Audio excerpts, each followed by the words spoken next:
এই 4টা চ্যাপ্টার যদি পড়ে যেতে পারো তোমার এই প্লাস কনফার্ম। এই এক রাতে এই 4টা চ্যাপ্টার যদি তুমি ভালোভাবে পড়ো তুমি ইনশাল্লাহ এই প্লাস পাবা। এই টিপস গুলো যদি ফলো করো তুমি সারা বছর না পড়েও এই প্লাস তুলতে পারো। আসসালামু আলাইকুম সবাইকে, আমি মোহাম্মদ জাওয়াদুল ইসলাম। বর্তমানে পড়াশোনা করছি ঢাকা রেসিডেন্সিয়াল মডেল কলেজে, ইন্টার ফার্স্ট ইয়ারে। আমি এসএসসি দিয়েছিলাম এসএসসি 25 ব্যাচ থেকে। এসএসসি 26 তোমরা যদি আমাকে জিজ্ঞেস করো ভাইয়া এই এক রাত পড়ে কি প্লাস হওয়া পসিবল, আমি বলবো অবশ্যই পসিবল। এখন শর্ট সিলেবাস আরো বেশি পসিবল, কারণ আমাদের একদিন বন্ধ পড়ে দিতে হয়েছিল 15টা চ্যাপ্টার, তখন ইম্পসিবল ছিল। বাট এখন তো আরো পসিবল, কারণ মাত্র 4টা চ্যাপ্টার পড়লে তুমি ইনশাআল্লাহ প্লাস পাই যাবা। 4টা চ্যাপ্টার পড়তে তোমার এতই কষ্ট হবে এটাও বুঝি পারবা না। তোমাদের টোটাল 5টা সিকিউ লিখতে হবে, তুমি 4টা চ্যাপ্টার পড়ে গেলেও ইনশাল্লাহ ভালো একটা নাম্বার ক্যারি করতে পারবা। তোমাদের একটা সমস্যা, তোমরা বিজিএস কে কঠিন মনে করো না। বিজিএস কঠিন কিছু না, তুমি যদি রাইটিং প্যাটার্নটা ঠিক রাখতে পারো আর এমসিকিউ তে ভালো একটা নাম্বার তুলতে পারো, এ প্লাস গুলো খুব ইজি। বিজিএস এর মেইন অস্ত্র হইতেছে রাইটিং প্যাটার্ন। তোমরা যদি জানতে চাও রাইটিং প্যাটার্ন কিভাবে ঠিক রাখবো, নিচে ডিসক্রিপশন আর কমেন্ট বক্সে আমি আমার আগের ভিডিওটা লিংক দিয়ে দিব, সেটা তুমি দেখে নিও। কারণ রাইটিং প্যাটার্ন যদি তোমার ঠিক থাকে, তুমি যত বাজেই লেখো যত কমে লেখো তুমি ইনশাল্লাহ এ প্লাস পাবা। যে স্ট্র্যাটেজিটা আমাকে শিখিয়েছিলেন আমার মেন্টর ইশতিয়াক সাকিব ভাইয়া।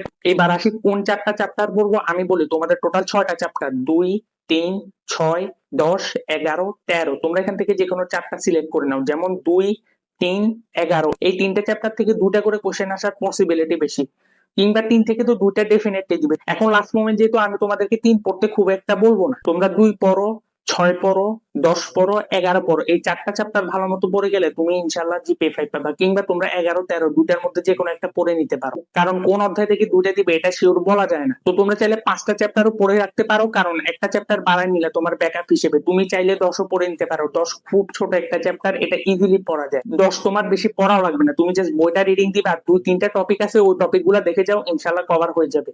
তো 10টা জাস্ট ব্যাকআপ হিসেবে রাখলা আর কি, যদি কোশ্চেন কমন না পড়ে 10 থেকেই ব্যাকআপ দিলা। আরো একটা ইম্পর্টেন্ট কথা, তোমরা যারা আমার ভিডিও দেখো তারা 80% এখনো সাবস্ক্রাইবই করো নাই। আমি তোমাদের জন্য এত কষ্ট, আর এই ভিডিওটা যে তোমরা দেখতেছো এটা আমি রাত্রে বেলা শুট করতেছি, এখন রাত 1টা বাজে। চিন্তা করো তোমাদের জন্য আমি কত কষ্ট করতেছি। কালকে আমার পরীক্ষা আর আমি তোমাদের জন্য ভিডিও বানাইতেছি, এত কষ্ট করতেছি তোমাদের জন্য। তো তোমরা একটা সাবস্ক্রাইব বুঝি করতে পারবা না? মানে তো ছোট বয়সে স্বার্থপর হয়ে গেলে একটা সাবস্ক্রাইব করে দিও। তোমাদের জন্য প্রত্যেকটা সাবজেক্টের আগে সাজেশন দিচ্ছি, ভিডিও দিচ্ছি, মানে রাত দিন সীমাহীন পরিশ্রম করতেছি। এই পরিশ্রমের প্রতিদিন হিসেবে একটা সাবস্ক্রাইব করতেই পারো। তো এত ছোট বয়সে স্বার্থপর হইও না, একটা সাবস্ক্রাইব করে দিই। এবার আসি এমসিকিউর জন্য কি করবো। এমসিকিউর জন্য কি করবো, টেস্ট পেপারের যে সাজেশন পার্টটা ওইখানে যে এমসিকিউ গুলা দেওয়া আছে ওগুলাই পড়ে যাও, ইনশাআল্লাহ কমন পাবা। আর লাস্ট মোমেন্টে তোমাদের বই রিডিং দেওয়ার টাইম নেই, 400-500 এমসিকিউ করারও টাইম নেই। তো তোমাদের জন্য বুদ্ধিমানের কাজ হবে টেস্ট পেপারের সাজেশন পার্টটাই পড়া, কারণ ওখানে অ্যানালাইসিস করে দেওয়া থাকে। আর তুমি যদি নাই পড়ে যাও তাহলে তুমি পরীক্ষার হলে আফসোস করবা যে কেন পড়ে গেলাম না। তার থেকে ভালো পড়ে যাওয়াই বেটার। আর তোমরা যারা বিজিএস এর টপিক ওয়াইজ সাজেশন চাও, যে টপিক গুলো পড়ে গেলে ওখান থেকে হুবহু কমন পাবা, নিচে ডিসক্রিপশন আর কমেন্ট বক্সে আমার হোয়াটসঅ্যাপ চ্যানেলের লিংক দেওয়া থাকবে, সেখানে জয়েন হয়ে যাইও। সেখানে আমি অলরেডি দিয়ে দিয়েছি এগুলো। এবার আসি সিকিউর জন্য কি করবা। আমি যে চ্যাপ্টার গুলো বলছি ওগুলোর জন্য ফার্স্টে কি করবো, তোমরা গাইডে যাই 20-25টা সিকিউ রিডিং দিয়ে দিও, তাহলে তোমরা বুঝে যাবে যে কোন টপিক থেকে কোশ্চেন আসতে পারে।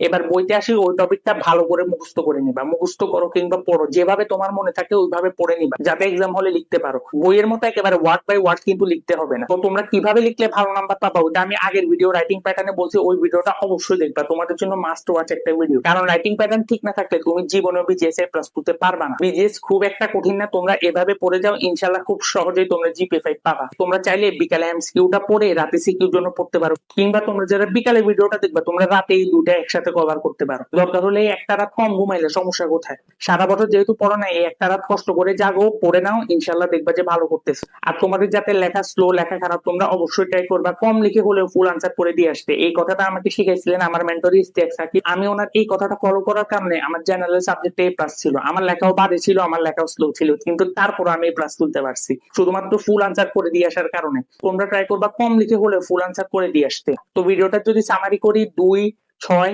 11, 13 এই 4টা চ্যাপ্টার পড়বা, 10 ব্যাকআপ হিসেবে পড়বা যদি সময় থাকে, না হলে বাদ দিবা। তারপরে সিকিউর জন্য 20-25টা প্রথমে গাইড থেকে রিডিং পড়ে নিবা, তারপরে বই থেকে আসে ইম্পর্টেন্ট টপিক গুলা পড়বা। আর এসকিউর জন্য তোমরা খ গুলাই পড়ে নিতে পারো, ওখান থেকে পাবা ইনশাল্লাহ। আর কম লিখে হলেও ফুল আনসার করে দিয়ে আসবা। আর চ্যানেলটাকে অবশ্যই সাবস্ক্রাইব করে দিবা।